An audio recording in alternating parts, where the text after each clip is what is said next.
What's up, besties? It's your girl Sheridan, and I am back with yet another video.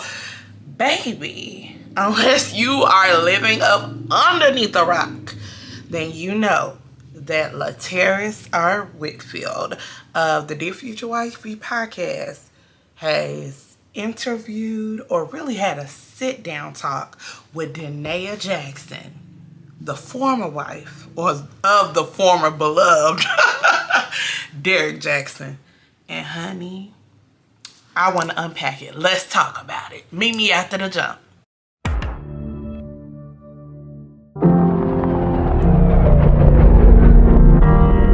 Mayday. Yeah. First of all, I would like to thank you all so much for tuning into this video.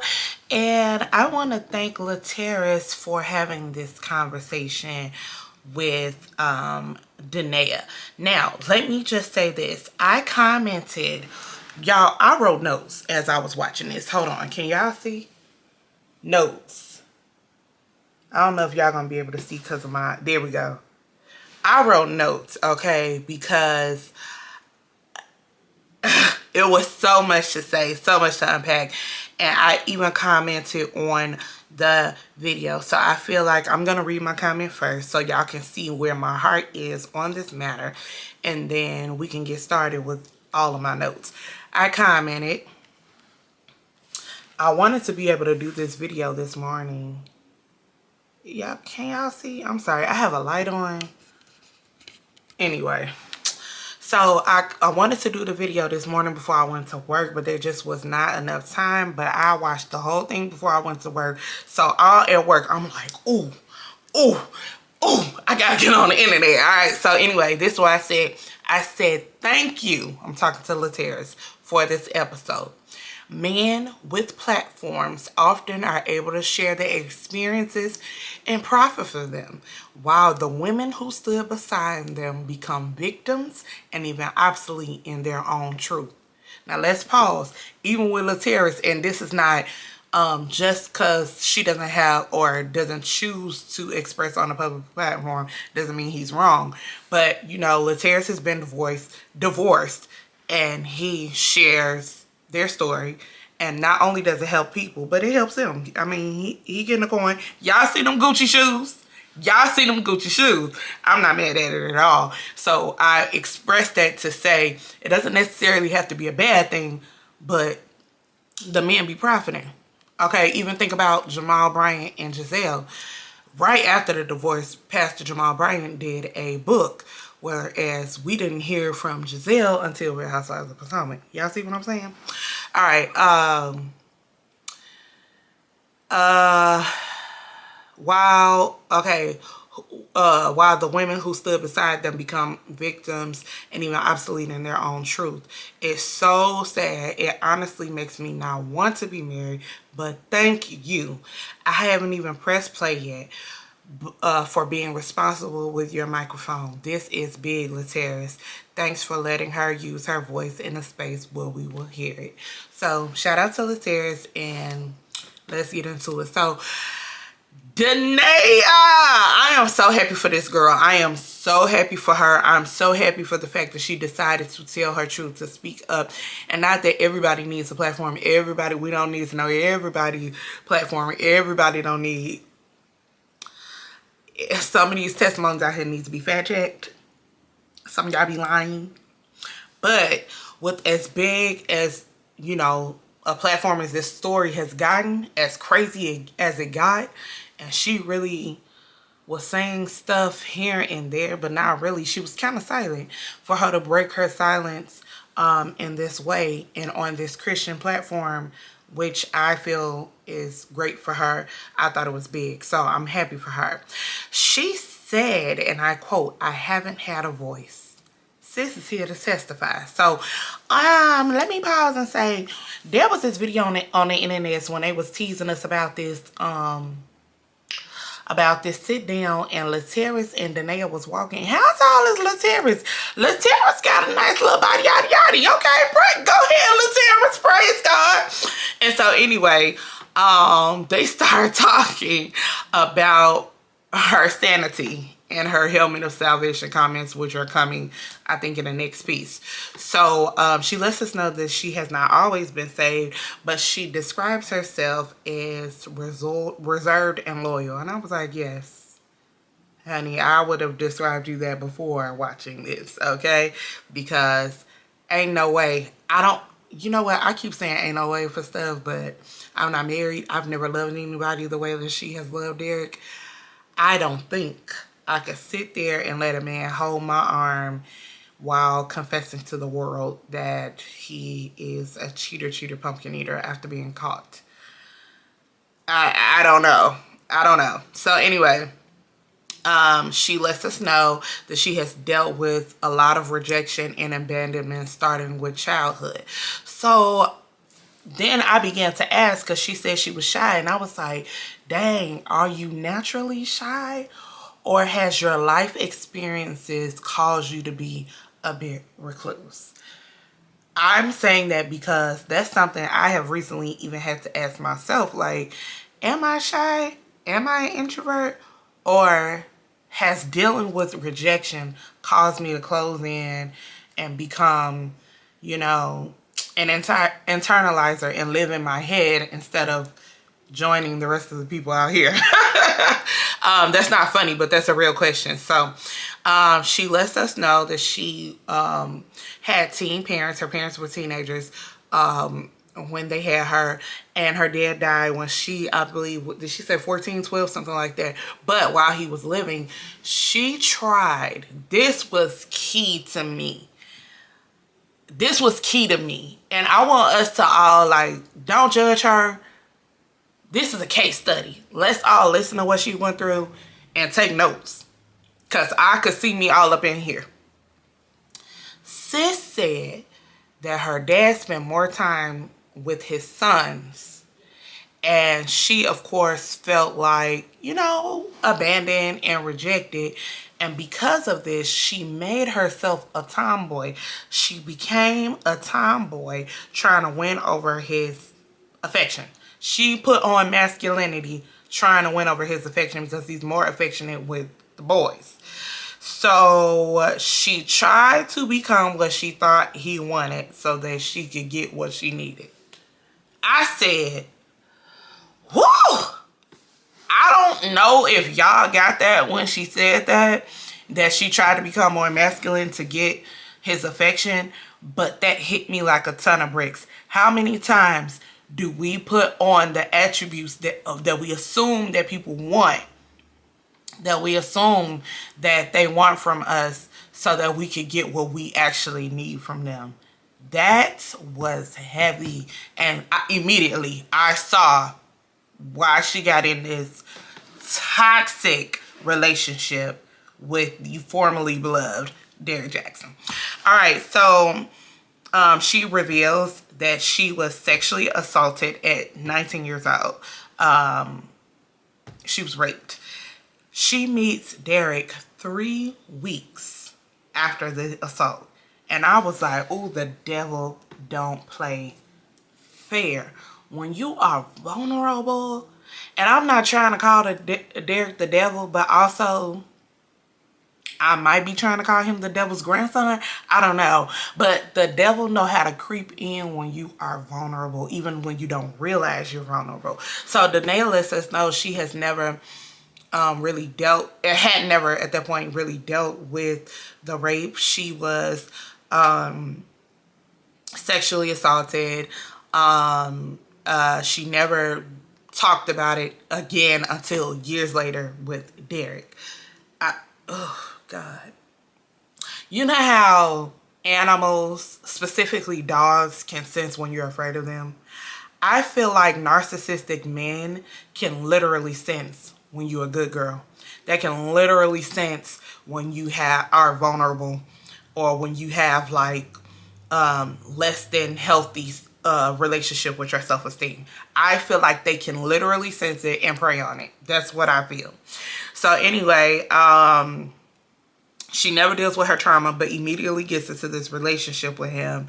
But it wasn't a relationship at first, like literally within did she say 3 weeks or 3 days or something? They're like talking all the time because he is like a dumb jock. And she's smart. She has pimples on her face. She has hair that she's saying is unkept. And he asked her to tutor him, and then kind of was complimenting her and etc. and asking her was she a model because she had a collage of herself on her binder. I said, come on, binders, I remember those days. And she describes herself as an ugly duckling and him as the fine one. Baby, this is why it's important for you to know that you're fine. For you to know, like, for you to have good relationship with your self-esteem, because Negroes will play on that. And by Negroes, I just mean men. I don't mean any color. They will play on that. You feel ugly, they'll know you feel it. You project, I feel ugly, into the world. Baby, whoo. So she says that he schooled, and pause, let me also say, Derek ain't that fine. He got a body yada yada, but he not that fine to me. What y'all think? All right, anyway, he schooled her in Black culture because she went to, you know, all white schools and things of that nature.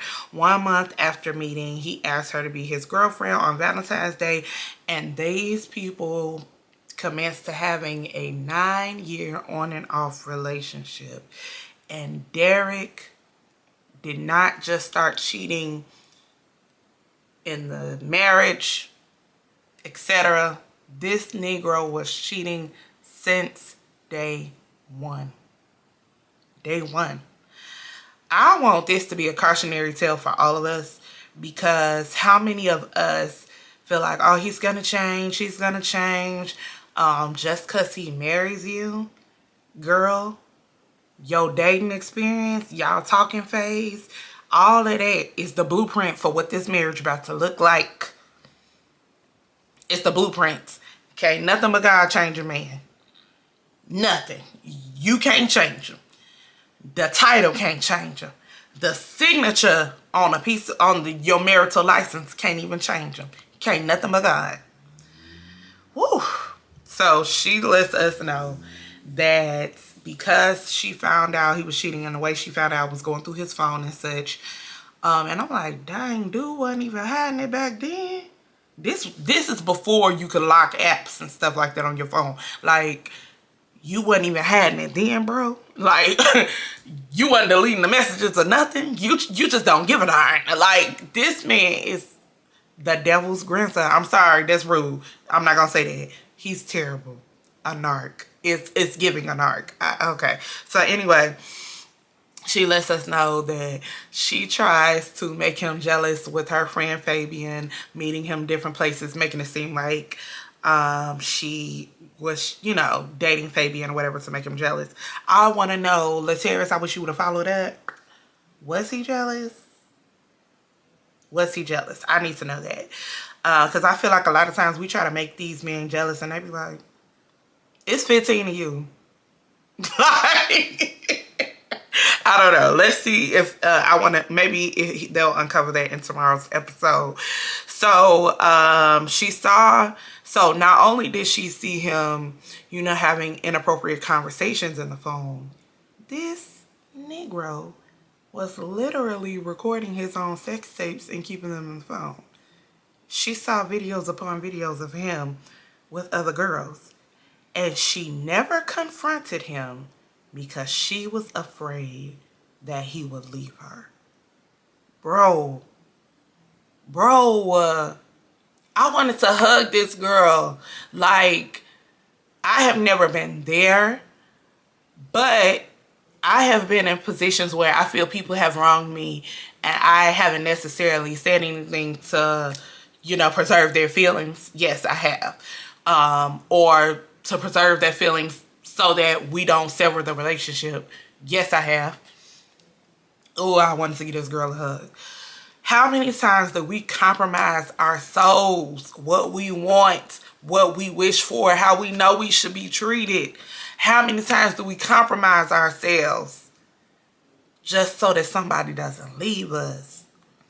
Oh, God. And he wasn't even her husband then. So imagine how bad it was in the marriage.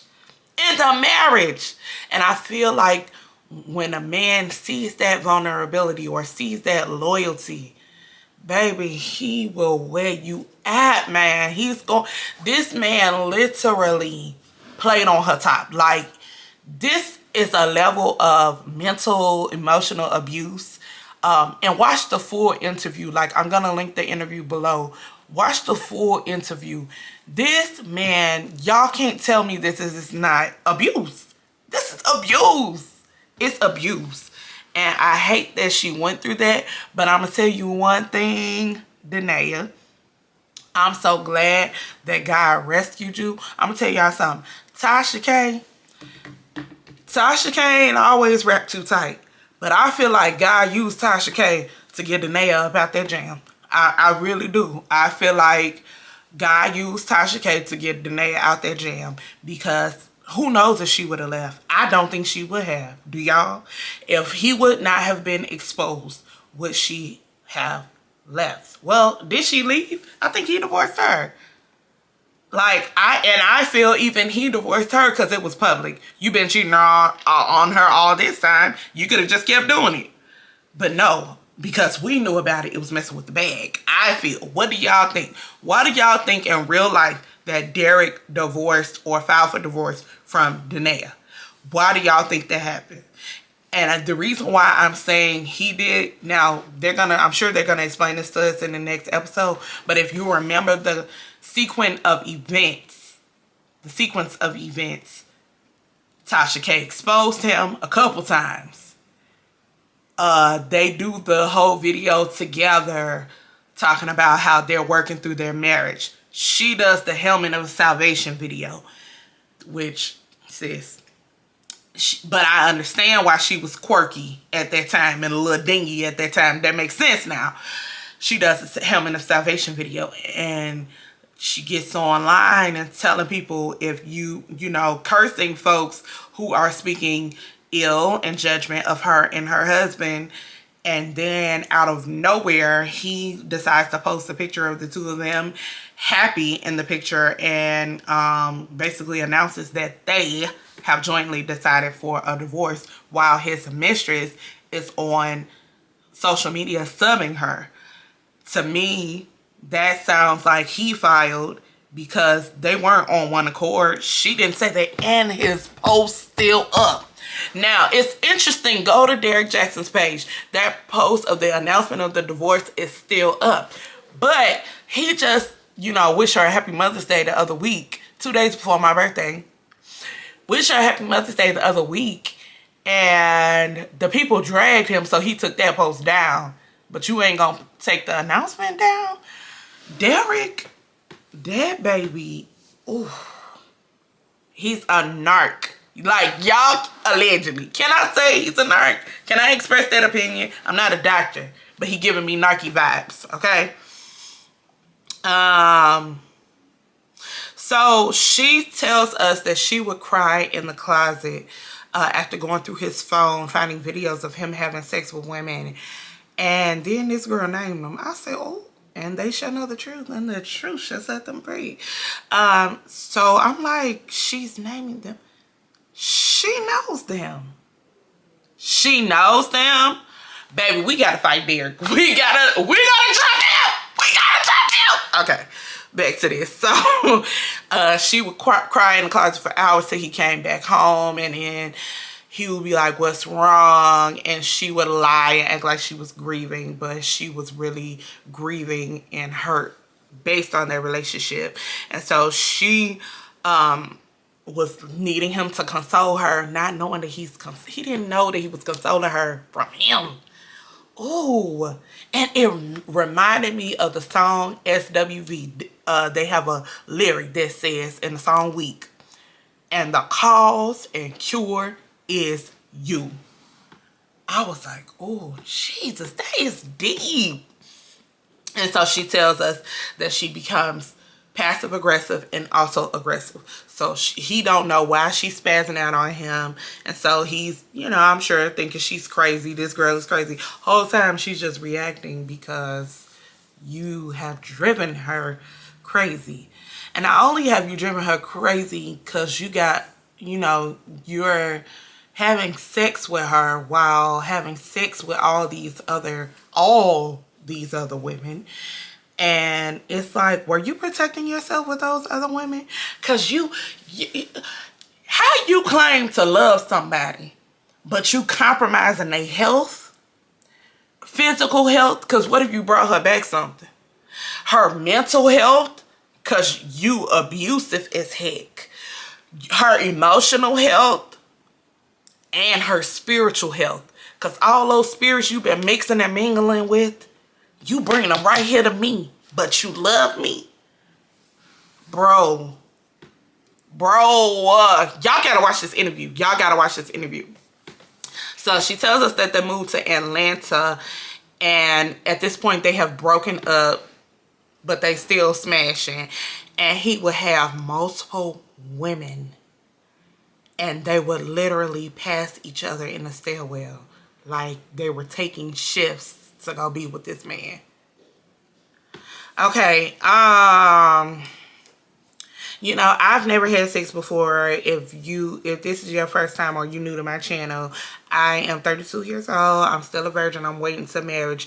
And if that's what penis do to you, then maybe I should wait for life. Because if the D gonna have me passing a girl in the stairwell and I ain't punch her in the face, we passing each other in the stairwell because she just left my man, I'm finna go be with my man. That's what the D do to you? I heard it was powerful, but it's like that? Huh? Keep it. Keep it. Keep it. Oh my God. Okay, so I'm like, this baby had a harem and a rotation. So she says she gets pregnant for the 4th time. She had 3 abortions. She gonna keep this last one because at this point she getting herself closer to God. And she tells us, yeah, so she kept the baby or whatever. She tells us that Derek and her mom, Derek called her mom to ask for her hand in marriage. Her mama called her like, I thought y'all went together. And she like, we ain't. And she like, well, what's going on? Like, are you going to be with him? Because the mom cannot stand Derek. And she said, it's because Derek and my mom had a conversation. No, it's because your mama got discernment. Yeah. Mamas be knowing. It's your mama got discernment. That good old wisdom told her that this was Satan's grandson and you shouldn't have been with him. And she says this, that her mom and Derek didn't get along, and because of this, she isolated herself from her family. Red flag number 578. Oh my God. What is this man? Like, oh my God, the nerve of him to be coming on the internet trying to warn us of him. Like, what? The nerve. This is a case study. And so, she thought it was big that he called her mom to ask for her hand in marriage. And I think it wasn't like, oh, I need her hand in marriage.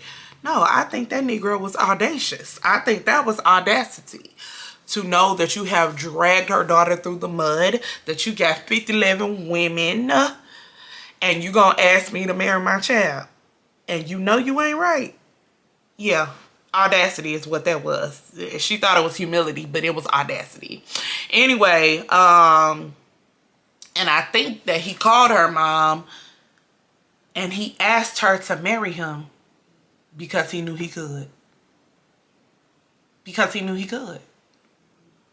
He knew he could. Oh, God.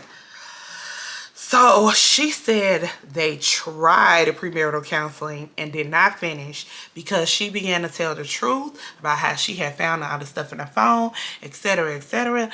And the truth was setting her free, but he wanted her bound. He said he felt attacked.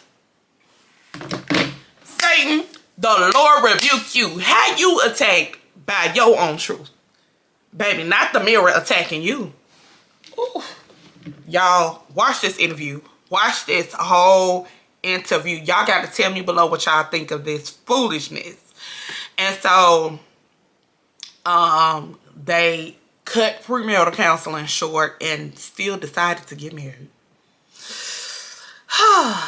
She said, she tells us that she ends up having a male trainer at one point, and he starts accusing her of sleeping with the trainer. And of course, it's because he's projecting, because he's been sleeping with Barbara, Shirley, Crystal, Tavia, all of them.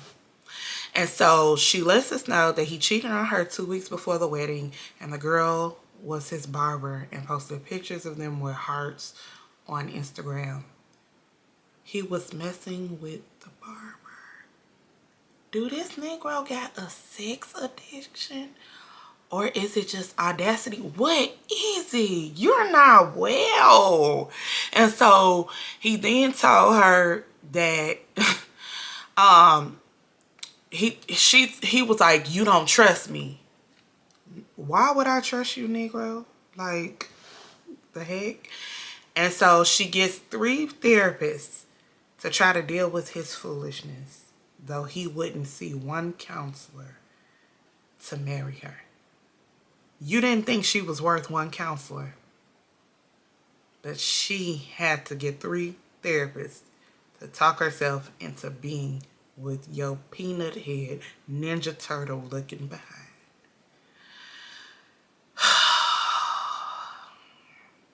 This lady goes on to run his businesses behind the scenes. Meanwhile, we didn't even know this man was married this whole time until he was cheating.